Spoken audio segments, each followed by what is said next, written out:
자, 2026년 새해 첫 주일을 맞았습니다. 우리에게 또 다른 새해와 새날을 허락해 주신 삼위 하나님께 감사와 찬송을 드리십시다. 올해 우리 교회가 정한 표어가 있습니다. 뭐죠? 내 모든 길을 든든히 하라라고 하는 잠언 4장 26절 말씀입니다. 올해는 여러분 개인적으로나 또 가정적으로 또 우리 교회적으로 모든 면에서 하나님의 도우심과 인도하심을 통해서 모든 일에 있어서 든든히 서가는 그런 한 해가 되기를 간절히 소망합니다. 그러기 위해서 우리 모두가 반드시 기억하고 마음에 새기고 해야 할 일이 있습니다. 우선 주님의 날이자 성도를 위한 안식일인 이 주일을 마음 다해 잘 섬겨야 합니다. 그리고 주일에 강단을 통해서 선포되고 가르쳐 주시는 말씀과 교훈들을 귀담아 듣고 잘 깨달아야 합니다. 뿐만 아니라 우리 모두를 이곳에 부르시고 함께 그리스도의 지체로 이루어 주신 주님의 뜻에 의해 세워진 주님의 몸된 교회를 사랑하고 존중해야 합니다. 교회의 머리 되신 주님께서 당신의 몸된 교회를 세우시고 이끌어 가시는 은혜의 방편, 또 은혜의 방식에 대해서 우리가 겸손한 마음으로 또 받아들이고 또 온유한 태도로 순종해야 할 것입니다. 이렇게 주일과 교회와 말씀을 여러분의 삶의 중심에 두고 지속적으로 진리의 말씀을 배우고 깨달아가는 일에 힘쓰게 된다면 반드시 올해는 과거의 어느 해보다도 여러분의 생에 있어서 하나님이 주시는 놀라운 은혜와 축복을 맛보아 누리게 되실 것으로 믿어 의심치 않습니다. 그리한다면 여러분이 행하시는 모든 일들이 하나님 앞에서나 또 사람 앞에서 든든히 서가는 놀라운 경험과 고백을 가지게 될 것입니다.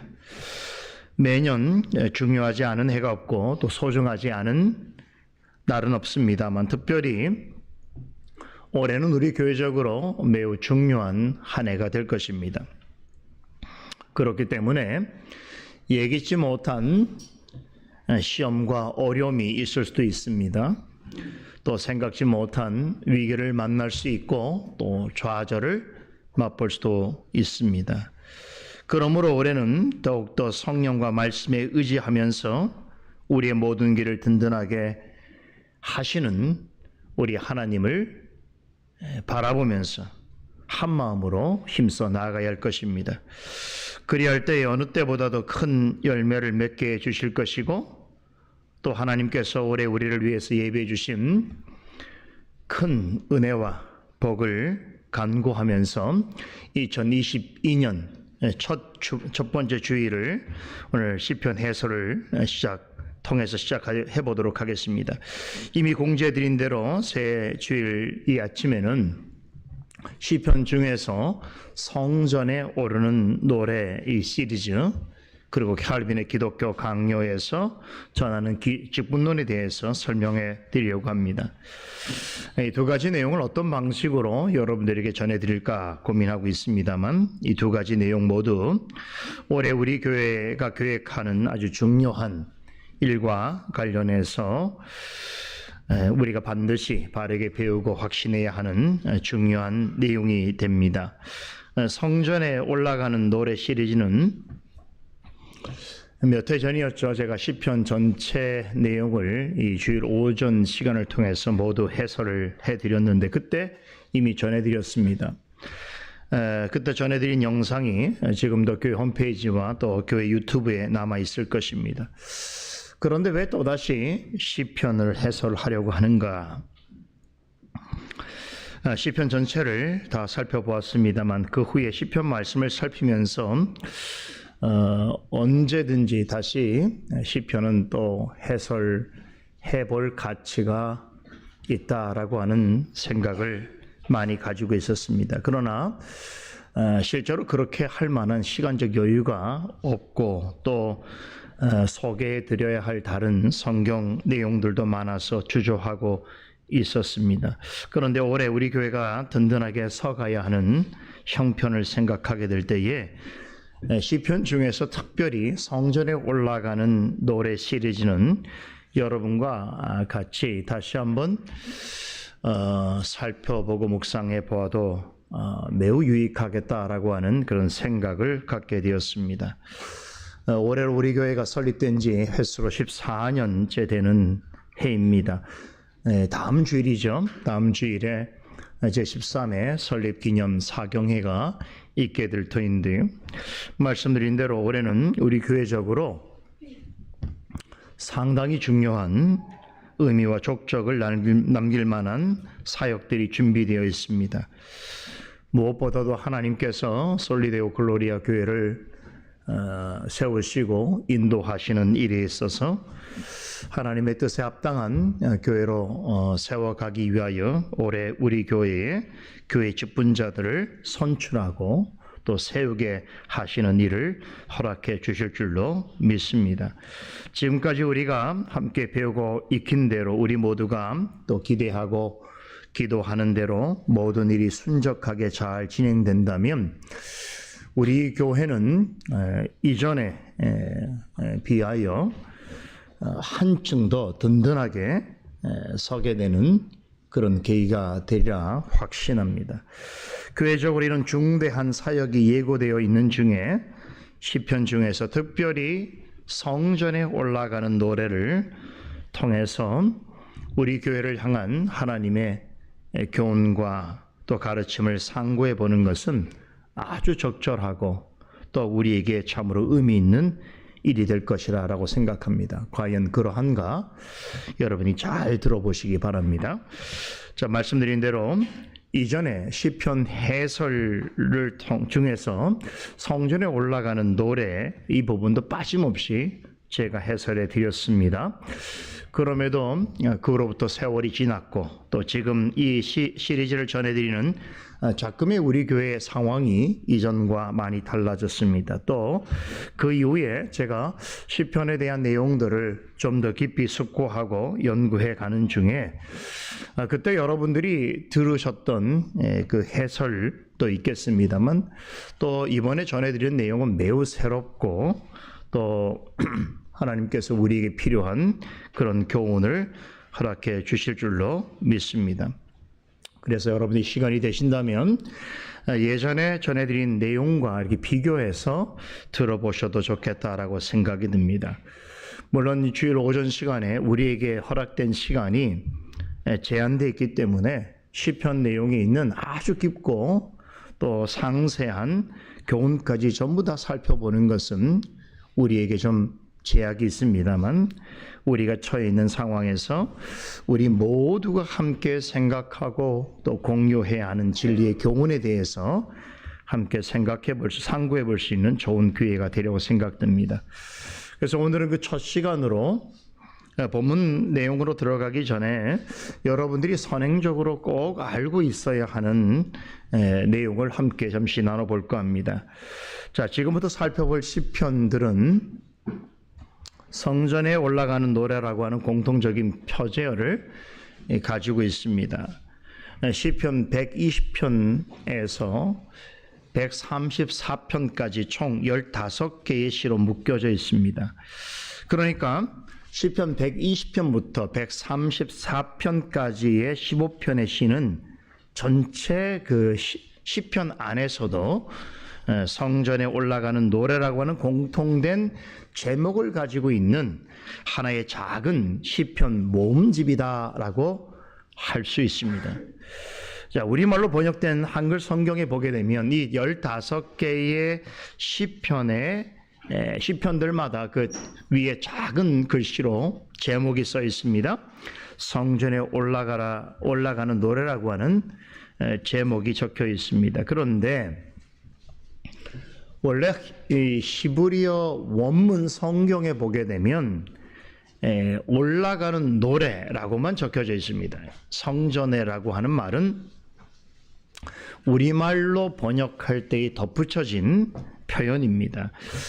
그러나 이것은 자의적인 번역이라고 볼 수가 없습니다. 실제로 시편 120편에서 134편까지 15편의 모든 시들은 오래전부터 성전에 올라가면서 부르는 노래로 인식되어 왔습니다.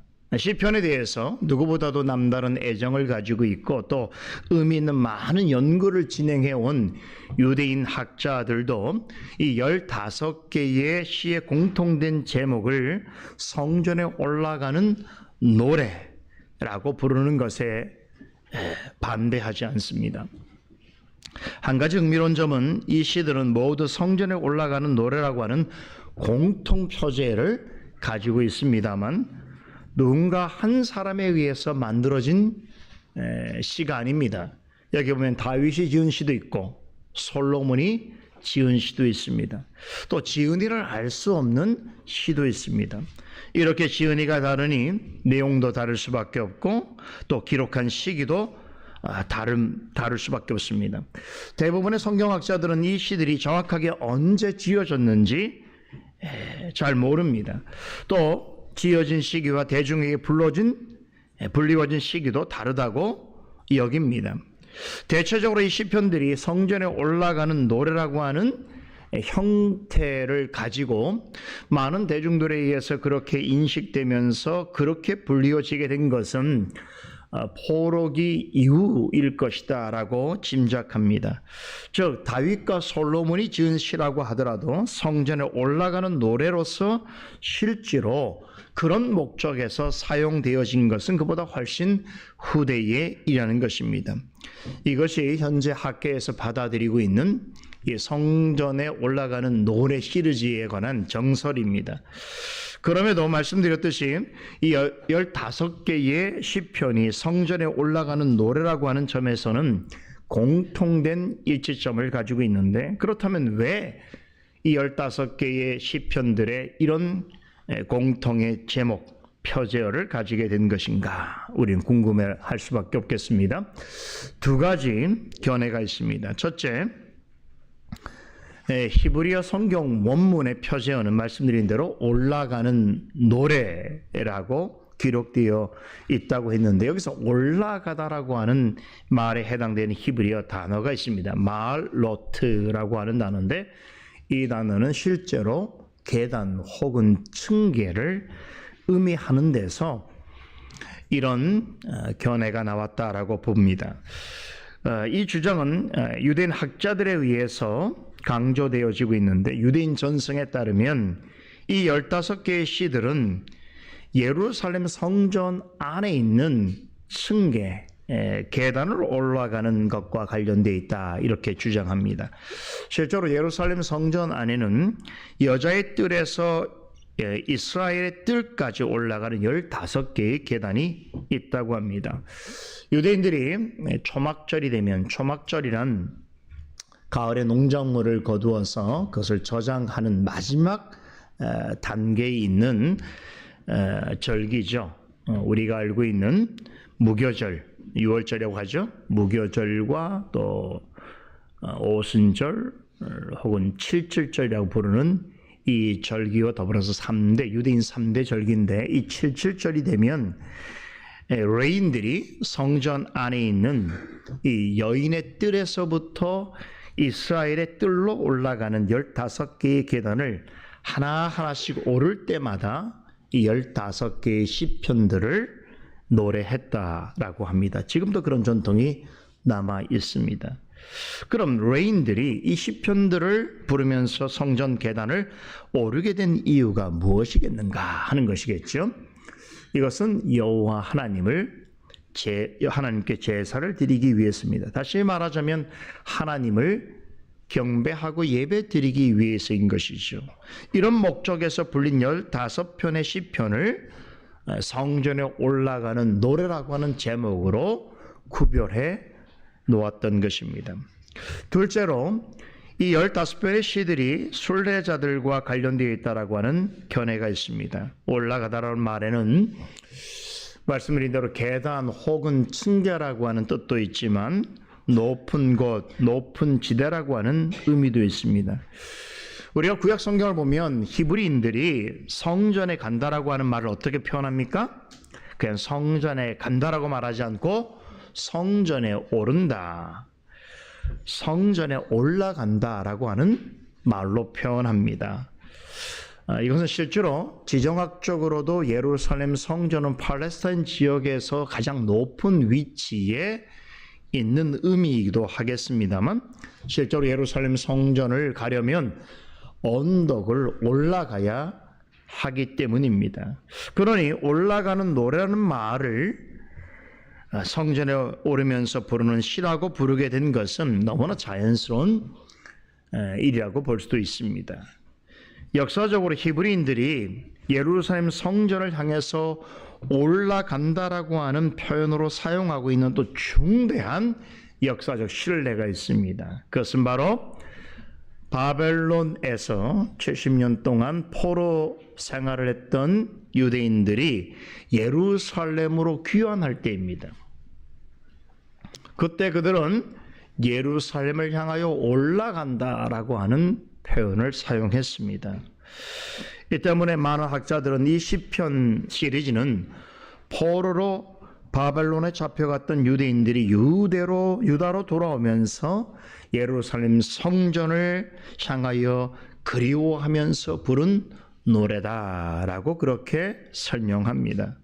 그런 이유에서 이 15편의 시편은 순례자들의 노래라고 하는 별명이 붙여져 있기도 합니다.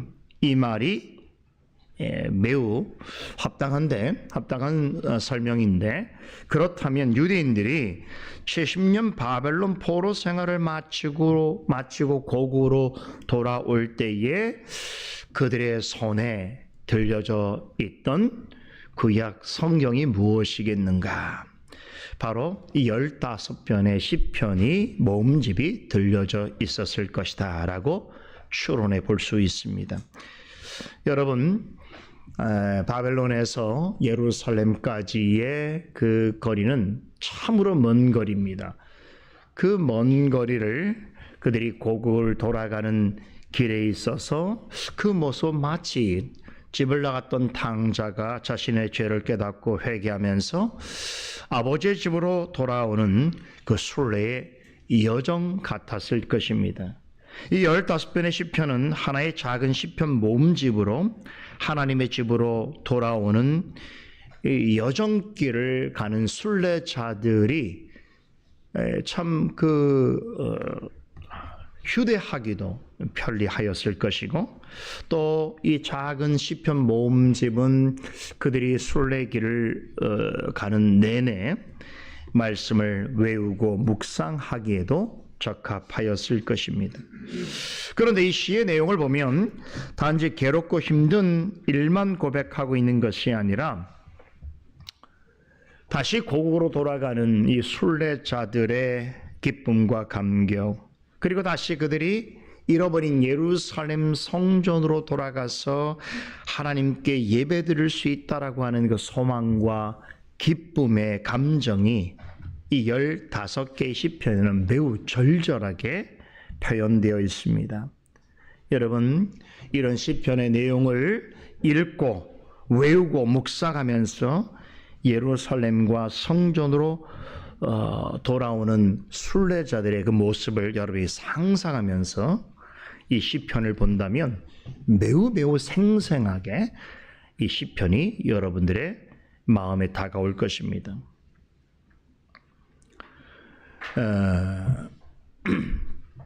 지금까지 앞으로 살펴볼 이 15편의 시편 시들을 왜 성전에 올라가는 노래라고 부르게 되었는지, 왜 이 시편이 순례자들의 노래라고 기억되고 있는지에 대해서 말씀을 드렸는데, 실제로 이 15편의 시들이 내용들을 보게 되면 예루살렘 성전과 관련되어서 암시하고 있는 장소들이 거의 모든 시에 등장하고 있다는 것을 알 수 있습니다. 이 15개 시편들 중에서 앞부분에 나오는 3편의 시가 있습니다. 121편, 123편, 124편. 여기에는 시온과 관련된 내용을 담고 있습니다. 그리고 나머지 8편, 122편, 125편, 126편, 127편, 128편, 129편, 132편, 134편 여기에서는 직접적으로 시온과 예루살렘이라고 하는 지명이 언급되고 있습니다. 그리고 127편은 여러분 잘 아시는 시인데 여기에서는 집과 성읍이라고 하는 말이 나오는데 이 역시 다분히 예루살렘과 성전을 가리키고 있습니다. 이런 점에서 볼 때에 120편에서 134편까지의 15편의 시들이 공통적으로 강조하고 있는 대상이 무엇인가? 그것은 바로 예루살렘과 시온으로 대표되는 하나님의 집, 곧 성전입니다. 바로 이 부분에서 우리가 신학적인 의미를 덧붙인다면 이 시들은 그리스도로 말미암아 그 실체와 의미가 확연하게 드러나게 된 그리스도의 몸된 교회의 진정한 회복을 암시하고 있다. 또한 그런 교회를 통해서 주어지는 승리와 축복과 확신이 나타나고 있다. 그런 교회들에 속한 성도들이 그러므로 오직 하나님께 감사와 찬송과 영광을 돌리는 신앙 고백의 이야기를 전하고 있다. 이렇게 볼 수 있습니다. 이런 내용이 시 전체에 나타나는 공간 이동이라고 하는 과정을 통해서도 아주 잘 나타나고 있습니다. 시편 120편에서 134편까지는 거대한 공간의 이동을 우리에게 보여주고 있습니다. 이 성전에 올라가는 노래, 첫 번째 노래가 되는 120편의 배경은 메색과 게달이라는 곳입니다. 이곳은 이 시인이 순례자의 길을 걷게 되어지는 그 시작점을 나타내고 있는데 이 시리즈 시에 있어서 예루살렘으로부터 가장 멀리 떨어져 있는 이방 도시이기도 합니다.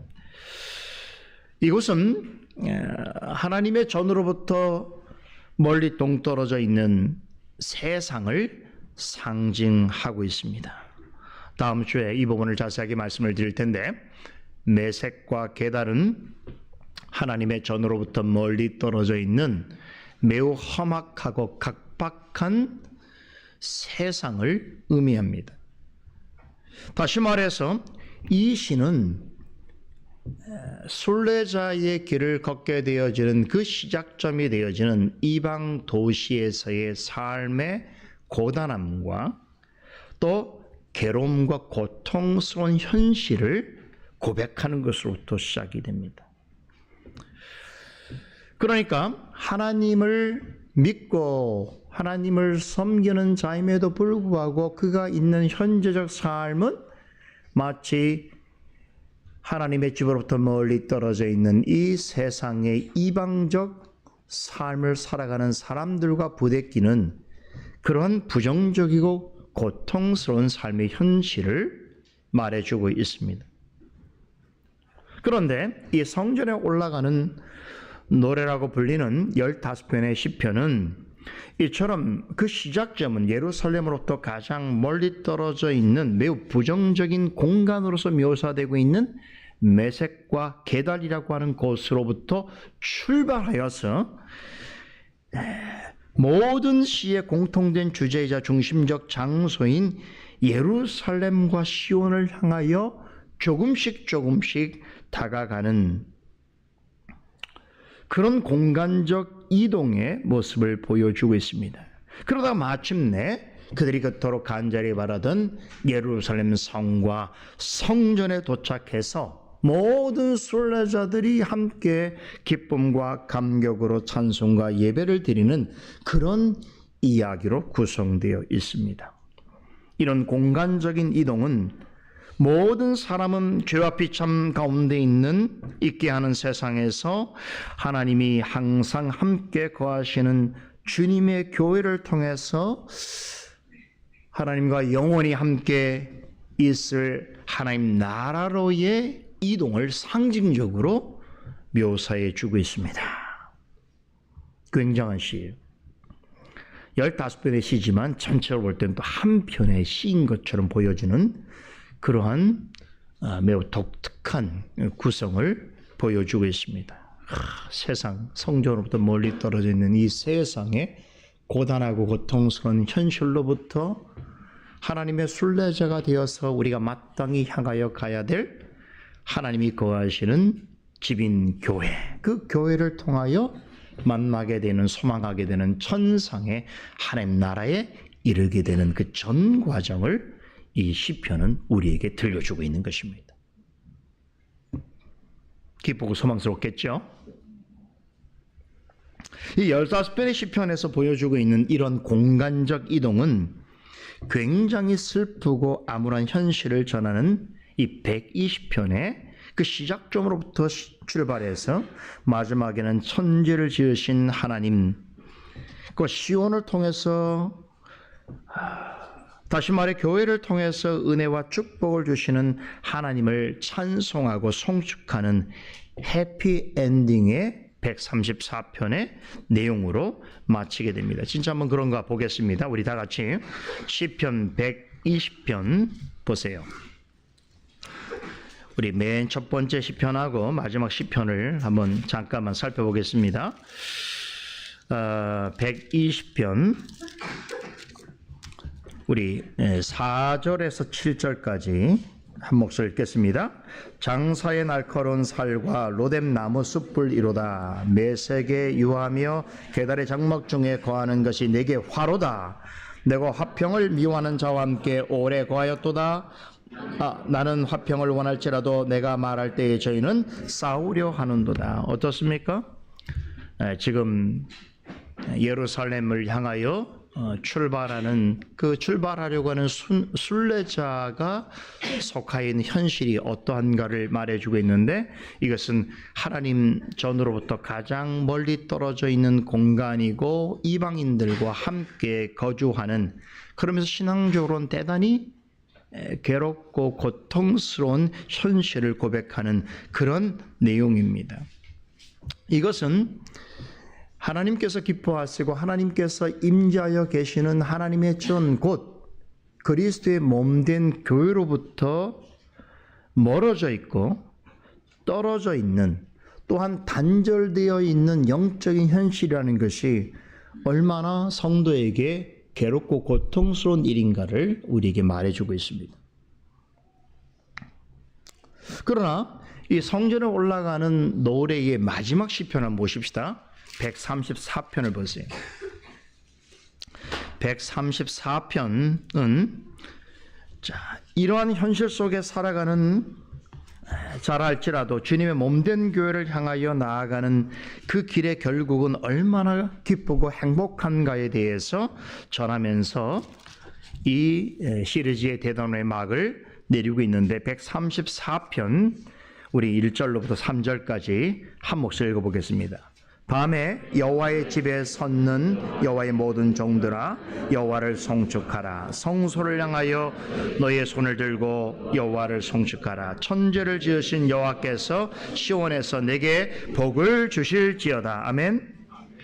주님의 교회에 속해 있는 성도는 어떻습니까?